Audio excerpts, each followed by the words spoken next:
ये मुसलमान स्कॉलर बकवास कर रहे हैं। अभी मैंने कल क्वेश्चन बच्चे पूछ रहे हैं, मैंने किधर से पट्टी पढ़ा दी, किसने तुम्हें? स्कॉलरशिप बोल रही है इस वक्त, और इसलिए मैं उस स्कॉलरशिप को गौर से देख के बता रहा हूं। मैंने आपको पहले ही मना किया था कि आप बेनिफिट ऑफ द डाउट देना मैं बंद करने लगा हूं आपको। Understand we are in state of war, इसमें कोई और इतलाक होता है। आपके ऊपर इस्लाम फारिग करने का फतवा मैं दे सकता हूं, दे देता। खुद पढ़े, बहुत फतवे आप लोगों को देते फिरते। जंग के हालात में आपने आयरन डोम की तारीफ जंग के हालात में कर रहे हैं आप। खुद मैंने सुना पाकिस्तान के बोली यहाँ पे बैठे हुए कि इसराइल के मुसलमानों को आयरन डोम ने ईरान के हमले से बचा लिया। सुभान अल्लाह। मैं यूनिवर्सिटी में आया हूँ, किसी दिन स्पेशल वीडियो करके बताऊंगा इस्लाम में कौन से पोस्टुलेट्स आपने धज्जियां उड़ा दी। तौबा इस्तग़फ़ार करें, मेरा तो ख्याल उसके लिए भी देर हो गई है। और पढ़ें बनु कुरैज़ा को जब सहाबी ने ऐसे किया था कि कितने दिन तक सतून में बांधा था, आज स्पेशल आई थी आज सहाबी के लिए, क्या अल्लाह ने इसको माफ किया है। सिर्फ ऐसे किया था बनु कुरैज़ा के लिए, और ये वही बनु कुरैज़ा है बेटा, वही बनु कुरैज़ा जिसके लिए आपने आयरन डोम के मरसिये पढ़े इधर, सॉरी कसीदे।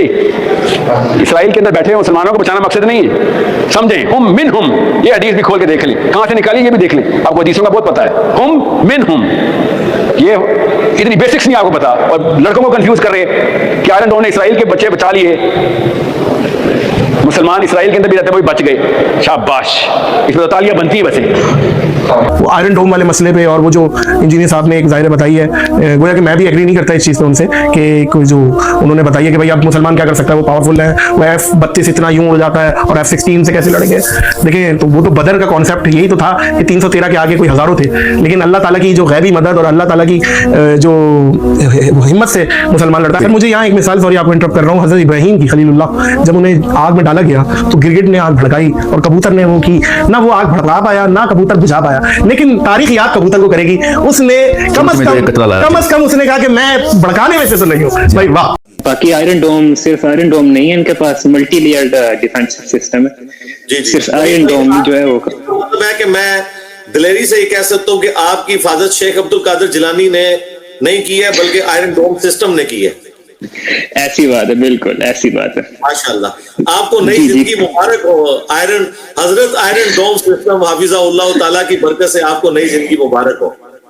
जी जी, आयरन डोम के कारनामा ये भी हुआ है कि जो कुछ मिसाइल ईरान के जो हैं वो मगरबी किनारे में भी गिरे हैं, और उधर हमारे फलस्तीनी भाई भी हैं, तो उनकी भी बचत हो गई है अल्हम्दुलिल्लाह। उनको हमारे फलस्तीनी भाइयों की बचत किसी शेख अब्दुल कादिर जिलानी ने या किसी मुसलमानों की फौज ने नहीं की है, बल्कि आयरन डोम सिस्टम ने की है। और ये जो ड्रोन आए थे, ये उस पे डोम ऑफ द रॉक पे भी गिर सकते थे, क्योंकि उन्होंने तो जब आना है यहाँ पे तो वो तो छोड़ दिए उन्होंने। तो इसका मतलब है कि हिफाजत जो है वो आयरन डोम सिस्टम ने की है। बिल्कुल ऐसे अगर आप देखें तो जो मस्जिद अक्सा जहां वो मौजूद है, डोम ऑफ द रॉक, उसके बैकग्राउंड में हम देख सकते हैं इंटरसेप्शन की गई है, उधर ऊपर भी गिर सकते हैं। वीडियोस मैंने देखी हैं, वो जो हमारे शेख अब्दुल कादिर जिलानी और उनके मानने वालों ने जो वो मिसाइल चला के उसकी हिफाजत की है, वो मैंने देखी है, लाइव देखी है। ऐसे है बिल्कुल। एक और मोटिवेशनल स्पीकर उठा, एक दफा बात की, उसे अप्रोच किया कि भाई ये इस तरह बात नहीं हुई थी। उसने कहा यार मैंने क्लिप नहीं देखा था, मुझे किसी ने अली भाई का छोटा सा क्लिप काट के भेजा था, चले ठीक है अब मैं ये नहीं कहूंगा। फिर एक जगह बैठा यही बात की, फिर एक जगह बैठा वही बात की, बेशर्मी के साथ सिर्फ व्यूज लेने के लिए। और सिर्फ बात नहीं की बल्कि कहा कि इंजीनियर साहब की तौबा भी कबूल नहीं होगी। पैगंबर से भी अगली उसने कोई अपनी ना एक मसनद बना ली, यानी शर्म नहीं आती, तौबा भी कबूल नहीं होगी, और कहा कि ये काफिर हो चुका है, इस्लाम से खारिज हो चुका है। ये दो बातें की। और जब अप्रोच की तो कहता नहीं मुझे किसी ने क्लिप दिखाया था। मैंने कहा ठीक है मैं इग्नोर करता हूं। फिर अगली एक पॉडकास्ट में बैठा, फिर वही बकवास कर दी। यानी इन बेशर्मों को ये शर्म नहीं आती कि तुम चंद जुमले बोल के साइड पे हो जाते हो, किसी की लाइफ को वर्नेबल कर देते हो। सबसे ज्यादा मेरी वीडियोस देखी गई हैं इसराइल के खिलाफ, पूरा नैरेटिव मैंने दिया है। तुम लोग तो एसी वाले कमरों में बैठ के तो कोई 2-4 जुमले याद करके तो वही बार बार रिपीट करते हो, हर जगह वही बातें रिपीट करते हो। मैंने पूरा 12 पॉइंट्स का नैरेटिव दिया। फिर दज्जाल के ऊपर पूरी तफसीली वीडियो, कहानियां नहीं, कुरान और हदीस से। तुम लोग तो अटकल पच्चू चलाते हो ना, जो ना कुरान में लिखा हुआ ना हदीस में, अपनी तरफ से बोंगियां बना के तो लोगों को बताते रहते हो और दीन बना के पेश करते हो। 4 कॉन्सेक्टिव वीडियोस मेरी आई 7 अक्टूबर को जब ये सारा मामला शुरू हुआ 2023। मिलियंस ऑफ पीपल ने वो वीडियोस देखी। मेरा पूरा एक ट्रैक रिकॉर्ड था, मुझे कहना कि मैं यहूदों नसारा का एजेंट हूं।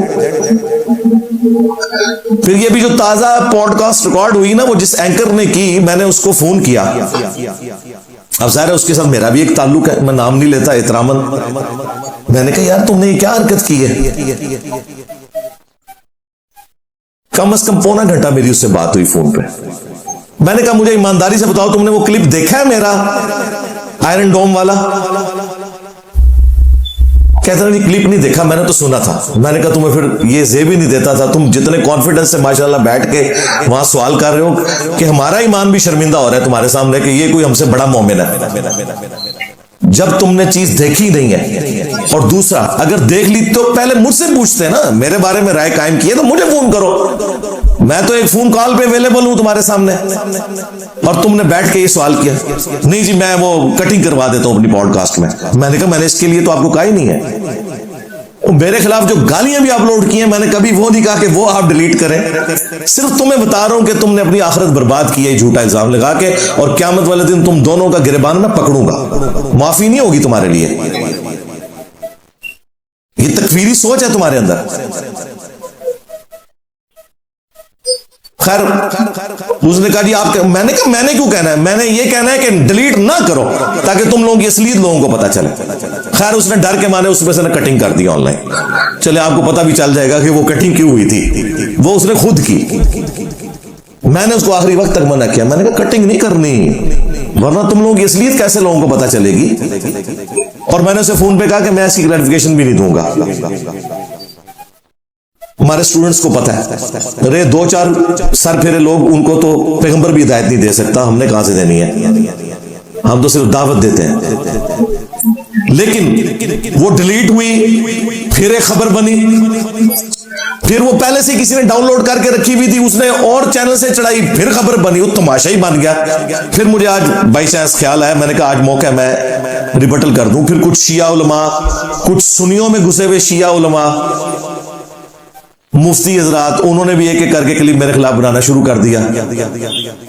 हालांकि ये उलमा वो हैं जो खुद तकफीर के डसे हुए हैं और मुझे कहते हैं कि ये काफिर हो गया, इस्लाम से निकल गया। बेशर्मी की इंतहा है। बात क्या थी, इन्होंने क्या बना दी। ये तो अल्लाह ताला का भी क्लिप काटना शुरू कर देंगे। वो मुझसे लाइव सेशन में एक बंदा यरूशलेम से, बैतुल मकदिस से कॉल करके लाइव सेशन में लाइव पूछ रहा है, क्वेश्चन आंसर सेशन हो रहा है, और उसने जिक्र किया कि जी मैं यूएनओ की तरफ से यहां पे ड्यूटी पे आया हुआ हूं। मैंने कहा बड़ी अच्छी बात, किस लिए? तो उन्होंने कहा यहाँ पे जो पनागुज़ीन है उनके खाने पीने का बंदोबस्त करने के लिए। मैंने कहा यहां तो लोग कहते हैं कि जी ये तो मुसलमानों को कत्ल कर रहे हैं। चले अच्छे लोग भी मौजूद हैं जो मुसलमानों को हेल्प आउट कर रहे हैं। उसने कहा हाँ हम यूएनओ की तरफ से आए हैं, किसी मुसलमान मुल्क की तरफ से तो नहीं आए, मैं यूएनओ का मुलाजिम हूं। फिर उसने कई और बातें की जो फिर फलस्तीनियों के लिए इसराइल अपने हक में इस्तेमाल कर सकता है, वो मैंने फिर उसमें से डिलीट करवा दी। वो बड़ी हैरानकुन बातें थी मुसलमानों की फेवर में। मैंने कहा ये अगर उन्होंने सुन ली ना तो फिर हो सकता है यूएनओ के ऊपर भी बंदी लगा दें। वो मैंने उसी वक्त डिलीट करवा दी उतना पोर्शन। तो मैंने कहा यार वो ईरान के ड्रोन आए थे, क्या बना? वो कहता है नहीं 5 मिनट के लिए सायरन बजे थे यहां पे, फिर सब चीज नॉर्मल हो गई। मैंने कहा क्यों? उसने कहा जी आयरन डोम सिस्टम, उसने वो सारे ड्रोन गिरा दिए। तो मैंने कहा अगर वो नीचे आके गिरते हैं, कहता है हम पे भी गिर सकते थे। अच्छा ये बात जो टेक्निकल लोग हैं ना, वो कहते हैं कि जी वो अगर टारगेट के ऊपर ड्रोन ना जाए तो वो खुद ब खुद फिजा में फट जाता है। यार ये बातें हमें बताओगे? पाकिस्तान की जो ड्रोन टेक्नोलॉजी है, मैं वहां 15 साल जॉब करता रहा, मुझे पता है कि क्या सूरत हाल होती है। दुनिया में टॉप पे इस वक्त अमेरिका है, उसके ड्रोन भी आके बलोचिस्तान में गिरे हैं। एरर किसी वक्त भी आ सकता है, ये जरूरी नहीं होता कि उसने फट जाना है। अगर अमेरिका के ड्रोन जो है ना उनके साथ ये मसला हो सकता है ना, तो बाकियों के ड्रोन शाही कोई नहीं।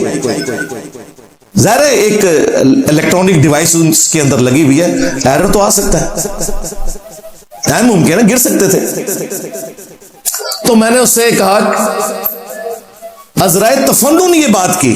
मैंने कहा इसका मतलब है कि आयरन डोम सिस्टम ने सिर्फ यहूदियों की हिफाजत नहीं की है, तुम जो मुसलमान वहां पे हो उनकी भी हिफाजत की है। अब इसका इससे ताल्लुक था कि मैं कह रहा हूं कि इसराइल जो है फलस्तीन के ऊपर जो जुल्म कर रहा है वो सही कर रहा है। इन जालिम के बच्चों ने, इन जालिमों ने मेरे क्लिप को इस तरह प्रेजेंट किया, और मैं इनको माफ नहीं करूंगा और अपने स्टूडेंट्स को भी माफ नहीं करूंगा जो इनके हत्थे चढ़े हैं। और उन्होंने मेरी बात नहीं सुनी है, इनका क्लिप कटा हुआ सुना। और फिर उसमें मैंने टॉन्ट के तौर पे कहा ये बुजुर्ग बाबे किधर चले गए हैं, वो क्यों नहीं मुसलमानों की हिफाजत करते आके? किधर के वक्त के गौस और अब्दाल? मैंने कहा वो तो नजर नहीं आ रहे। आयरन डोम हफीज़हुल्लाह जो है उसने हिफाजत की है। ये मैंने एक बुजुर्ग बाबों के गेस के एक गौसे पाक, और ये उसी तरीके से हफीज़हुल्लाह बोला जिस तरह हम कहते हैं अल्लाह के फजल से ये हो गया। इन्होंने कहा कि अल्लाह ताला कायम व दायम रखे आयरन डोम को, और ये तारीफें की हैं और कहा जी कमाल है ये। और ये उसने मुझसे बात की कि अगर ये सिस्टम ना होता तो कुछ मुसलमानों के ऊपर भी ड्रोन गिर सकते थे। और इस मोटिवेशनल स्पीकर ने कहा कि इंजीनियर साहब ये कह रहे हैं कि आयरन डोम सिस्टम मुसलमानों की हिफाजत कर रहा है, वहां हमारे बच्चे कत्ल हो रहे हैं और ये उसको हफीज़हुल्लाह कह रहा है। झूठों पे अल्लाह की जी। तो नाज़रीन आपने वीडियो देखी, एक मोटिवेशनल स्पीकर हैं जिन्होंने इस बात को काफी ज्यादा उछाला है इस क्लिप को। और जो क्लिप हमें इंजीनियर साहब ने बताया कि उन्होंने वो क्लिप जो इंजीनियर साहब का काटा गया है, उसने वो क्लिप भी देखा नहीं है, सुनी है ये बात। और उसी बात को, सुनी सुनाई बात को लेकर, लोगों से सुनकर उसने मुख्तलिफ जगहों पर इंटरव्यूज दिए, लोगों को मोटिवेट किया इस हवाले से कि इंजीनियर साहब जो हैं ये बात गलत कर रहे हैं, फलस्तीन के बारे में गलत कर रहे हैं, बच्चों को, नौजवानों को गलत गाइड कर रहे हैं, नौजवानों को गुमराह कर रहे हैं। और इंजीनियर साहब ने ये भी बताया कि मैंने बाकायदा फोन पे उनसे बात भी की और उन्होंने माजरत भी की इस बात में कि मैंने ये क्लिप देखा नहीं है, सुना था मैंने, और मैं अपनी ये वीडियो जो है वो डिलीट कर देता हूँ। लेकिन बाद में उस चीज को उन्होंने और फिर कई जगह पर बैठकर इंटरव्यू में उसी तरीके से बयान किया। वो अपनी इस खबासत से, बयान से वो बाज नहीं आया, सिर्फ व्यूज के लिए। जो शख्स जितना ज्यादा मशहूर होता है उसके दुश्मन जो है उतने ज्यादा होते हैं। इंजीनियर साहब के दुश्मन बेशुमार हैं, लेकिन ये दुश्मन वो लोग हैं जो इस्लाम के दुश्मन हैं, जो फिरकों में बटे हुए हैं और जो अपने बाबू का दफा करते हैं। ये वो लोग हैं जो लोग दीन को मानते हैं, इस्लाम पर चलते हैं। वो लोग तो इंजीनियर साहब को दीन के लिए एक बहुत बड़ी एक नेमत समझते हैं और बहुत बड़ा फरीजा है जो इंदाम वो दे रहे हैं। लेकिन बहुत सारे लोग उनके खिलाफ भी हैं। इसी तरह से क्लिप्स काट कर उनको बदनाम किया जाता है। हकीकत को छुपाया जाता है और पूरी बात को छुपाकर छोटा सा क्लिप सामने रखकर उस पर जब अपने तरफ से दलाइल दी जाती हैं तो फिर इस तरह से एक बेईमानी भी की जाती है, मुनाफकत की जाती है और मुनाफकतों पर तो फिर अल्लाह पाक की लानत है। अल्लाह पाक इन लोगों को हिदायत दे, अपनी दुश्मनी को निभाने के लिए दीन से भी गद्दारी करते हैं और अल्लाह पाक के इंसानों के साथ भी ये मुनाफकत करते हैं। अल्लाह पाक इनको हम हिदायत ही कह सकते हैं दे, और तो हम कुछ नहीं कह सकते। इंजीनियर साहब ने बहुत दुख के साथ ये वीडियो जो है बनाई है और उनके चेहरे के तासुरात ये बता रहे हैं कि उनको दिली दुख हुआ है इस तरह के लोगों के करने से, लेकिन हदायत पर है वो खुद और हदायत पर हमको चलाने की कोशिश कर रहे हैं। उन्होंने किसी से क्या लेना है, वो कौन सा इन लोगों की तरह चंदे लेते हैं या जायदादें बनाते हैं, तो वो हमें गाइड कर रहे हैं। अल्लाह पाक उनको तौफीक अता फरमाए, इनको हदायत अता फरमाए। अल्लाह पाक हम सबको अपने अहकामात पर चलने की तौफीक अता फरमाए, आमीन। चैनल को प्लीज सब्सक्राइब करें, वीडियो को शेयर करें, लाइक करें, कमेंट्स बॉक्स में जाकर अपनी राय का इज़हार भी जरूर कीजिएगा। अस्सलाम वालेकुम।